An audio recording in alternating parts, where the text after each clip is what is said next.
I'd like to introduce Sarah Sterner. Sarah is a representative from the Clinton campaign. She's going to talk to us a little bit about Hillary.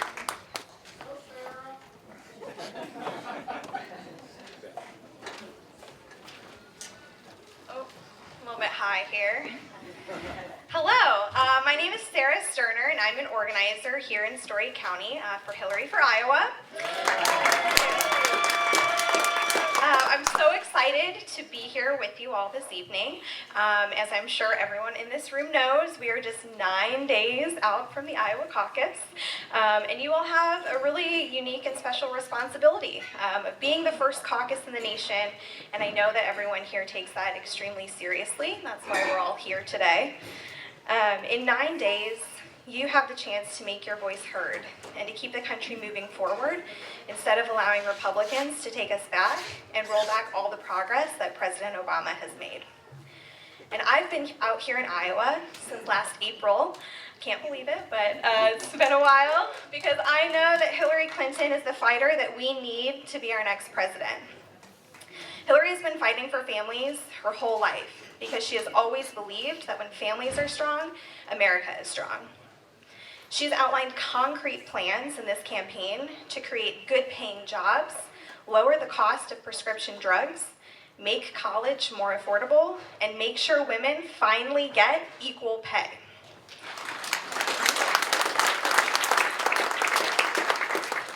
But don't just take my word for it. This evening, I am so pleased to introduce someone who I know can truly speak to why Hillary Clinton should be our next president. Senator Tim Kaine of Virginia has spent his life serving others. He knows firsthand the value of setting a clear vision, being able to find common ground, and most importantly, never giving up and always following through to deliver results in the lives of those who need it the most. With that, I am pleased to welcome Senator Tim Kaine.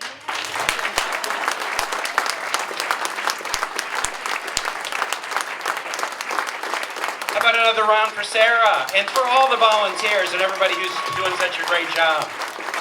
Hello, Story County. Hello, Iowa. Hello, Ames. Hello, County Chair Jan Bauer, who I appointed to the DNC when I was chairman of the Democratic National Committee. I am here from Virginia to get Hillary Clinton elected president.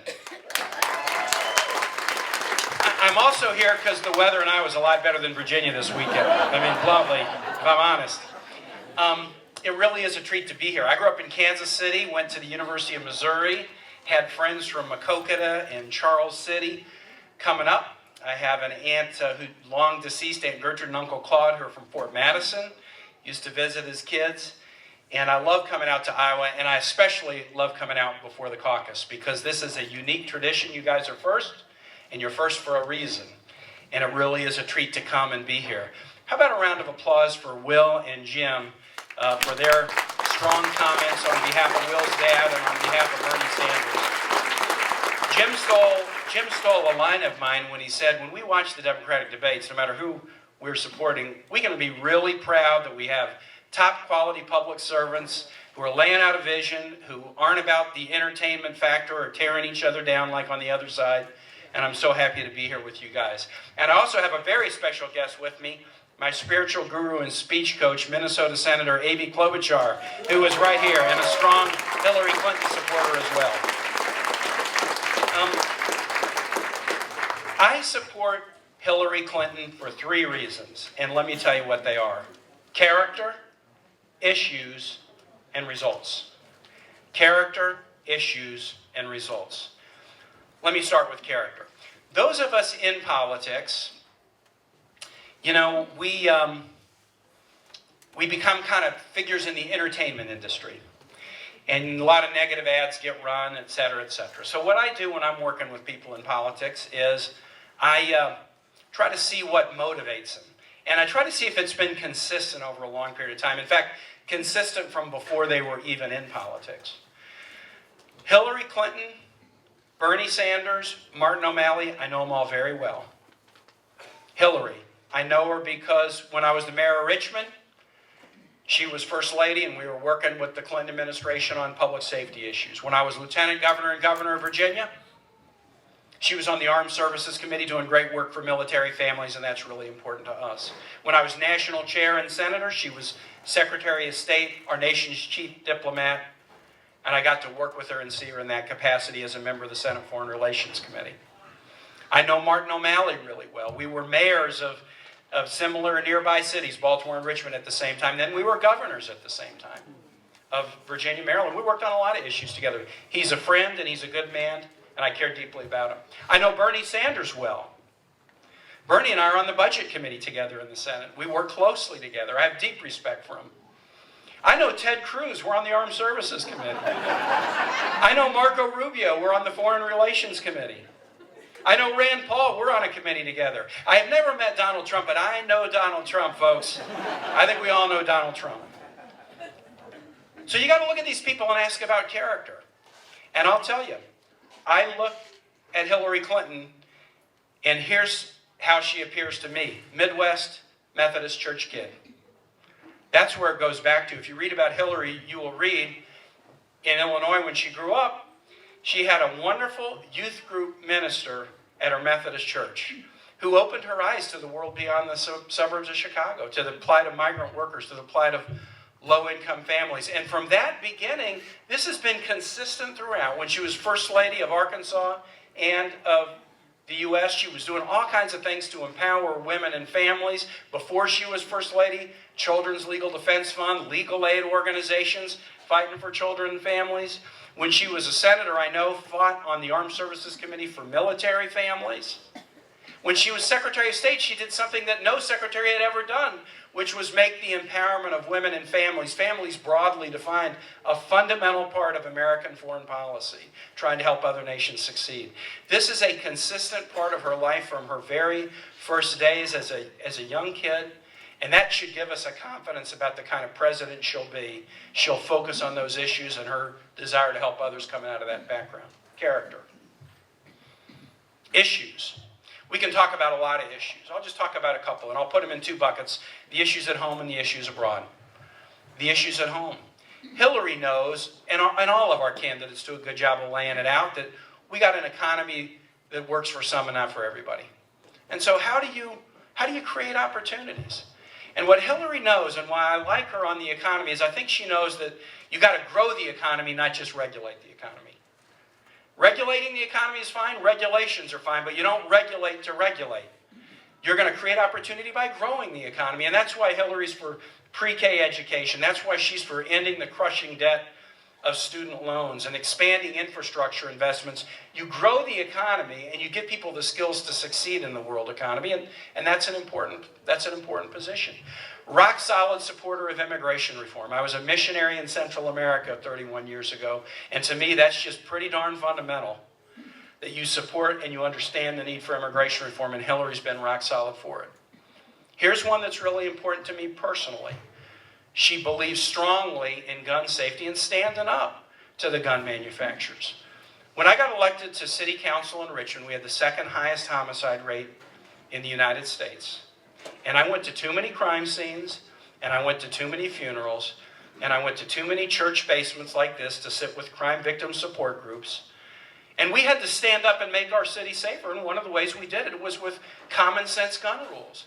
And then I got to be governor of Virginia, and the worst day of my life, April 16, 2007, 32 beautiful kids and faculty members got gunned down on Virginia Tech, killed, and dozens other injured because somebody who was legally prohibited from buying a firearm was able to slip through a crack in a background record check system that had too many loops in it and got a weapon and wiped a lot of people out. I want somebody who's going to stand up to the gun manufacturers and say, you can be a gun owner, you can be a Second Amendment supporter, but we got to keep our communities safe.